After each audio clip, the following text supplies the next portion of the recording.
los saludo de nuevo por acá. Bueno, pues obviamente seguiré hablando del tema de este mes, que son las crisis. Quiero hacer un resumen rapidito de lo que hablé la semana pasada. La idea es hablar de las 4 fases de la crisis. La semana pasada hablamos de la primera fase, que es la fase del impacto, cuando recibimos la noticia, la tragedia o lo que acontece en nuestra vida y esas horas, o tal vez pueden llegar a ser días en que tomamos para recibir esa noticia que nos puede causar tanto impacto y la que nos hace poder mirar a nuestro alrededor y ver que no contamos con los recursos necesarios para afrontarla, y ahí es cuando entramos en crisis. Y bueno, pues hoy les hablé sobre la segunda fase. Yo le puse, como ya saben, el momento más oscuro, porque pues es la fase más dura de la crisis, que es cuando ya tenemos que empezar a vivir con esa decisión, con esa tragedia que llegó a nuestras vidas, o con ese, digamos que infortunio que llegó a movernos nuestro mundo, y sentimos demasiada confusión, sentimos demasiado miedo, mucha negación a enfrentar lo que estaba pasando, y por eso le llamé el momento más oscuro. Bueno, como lo pudieron leer en el blog, es el momento más oscuro en todos los aspectos, porque nuestros sentimientos, lo que más se refleja en esta fase, son sentimientos de ira, de mucho dolor, de mucha tristeza. Muchas veces nos sentimos culpables. Es una fase de querer buscar lo que perdimos, y así se nos pueden ir pasando los días, y podemos estar cayendo en un momento de una profunda ira y tal vez de una profunda depresión. Entonces, ¿qué podemos hacer en esta fase? Bueno, pues podemos hacer, yo les coloqué ahí en el blog 3 puntos que podemos hacer, al menos que yo los hice, y que es lo recomendable para hacer, digamos que en esta fase cuando estás en crisis. El primero es buscar recursos. Lo primero que debes hacer es empezar a mirar dentro de ti qué recursos tienes para poder sobrepasar este momento. Cuando yo digo recursos, me refiero a qué elementos tienes en tu mente, qué elementos tienes en tu carácter, por ejemplo, como valentía, como decisión. También puedes ir a recordar cómo has enfrentado crisis anteriores, o qué tienes desde tu infancia en tu mente para recordar de cómo enfrentar esas situaciones. En mi caso, y como les conté el domingo pasado, mi recurso más importante y el recurso más grande que yo he tenido en mi vida y que tuve en el momento de mi crisis ha sido Dios. ¿De dónde saqué este recurso? Bueno, mi cuerpo automáticamente comienza a buscar esos recuerdos, y evidentemente recordé varios momentos de mi niñez y de mi vida en donde pude entender que lo había aprendido de mis padres. Pude ver que en muchos momentos de la vida tuvimos varias crisis, diferentes crisis, hasta quedar sin casa, hasta quedar sin empleo, movernos de una ciudad a otra y no tener absolutamente nada. Y siempre vi la fe de ellos y la confianza en Dios de que todo saldría bien. Entonces, igual en el caso de ustedes, pueden empezar a buscar qué tipo de recursos tienen ustedes de su vida, de su familia y de las personas que tienen a su alrededor, para utilizarlos para salir de esa crisis. ¿Qué otros recursos? Su familia, sus amigos. Algo que les quiero rogar, que por favor lo hagan y que no pasen este momento, y sobre todo esta fase de la crisis, es que no la pasen solos. No busquen la soledad. Es lo más fácil, escapar, meternos en un apartamento y encerrarnos, huir. Eso es tal vez lo más fácil, pero no es lo más recomendable. El pasar esto solo, lo único que los va a llevar es a retrasar más el momento, a aumentar el dolor, y no va a poder ser, digamos que, una fase rápido de superar.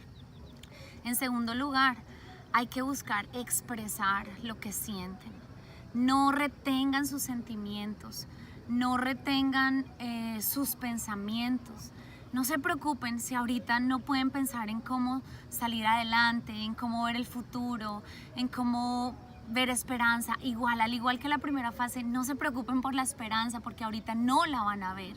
No van a ver esperanza por ningún lado. Van a estar en un cuarto completamente oscuro, y ver una luz va a ser muy difícil.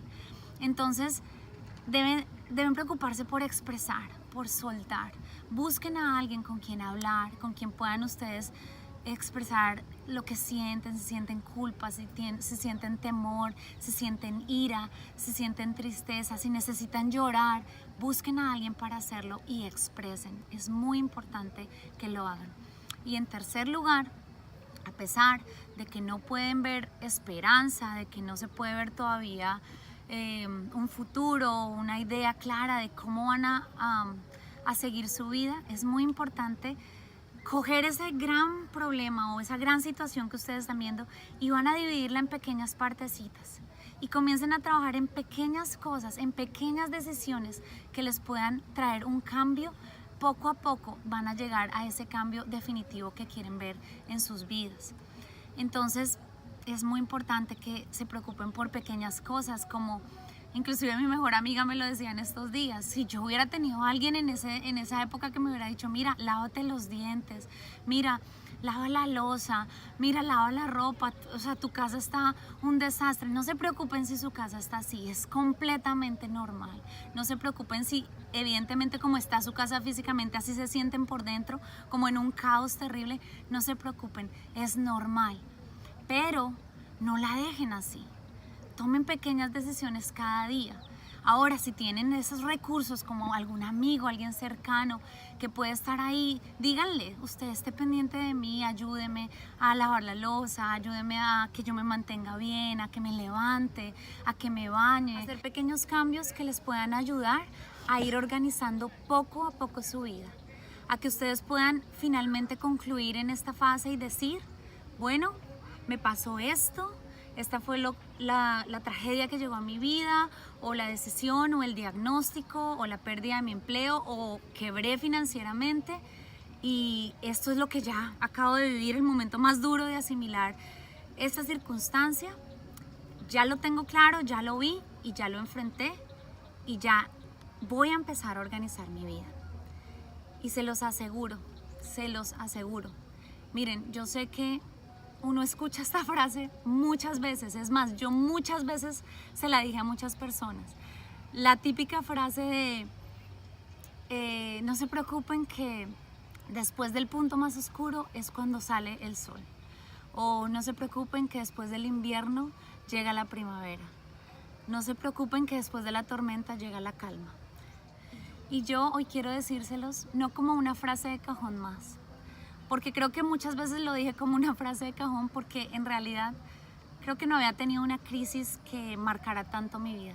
Pero hoy se los puedo decir con toda seguridad, mirándolos a los ojos y diciéndoles, de verdad, la tormenta se va a acabar, de verdad. Ese sol que se ocultó y llegó ese momento oscuro, va a salir al otro día, va a salir, se los aseguro. Este momento se va a terminar. Esta oscuridad se va a ir y va a haber una luz. Es más, vuelvo y les repito, si ustedes están con Dios, la luz siempre va a estar con ustedes. Dios siempre está ahí disponible para nosotros. Somos nosotros los que a veces no le buscamos. Entonces, mi último tipcito ya para terminar, que también es una frase muy famosa que hoy en día se usa mucho, que es la famosa frase de un día a la vez. Creo que esta frase es perfecta para esta fase de la crisis. Vivan un día a la vez. No se preocupen por cómo van a llegar al final del mes o qué va a pasar en 6 meses. Logren un día a la vez, de a poquitos, de a pequeñas decisiones, organizando su vida. Un abrazo y los espero la otra semana con la tercera fase de la crisis. Un abrazo.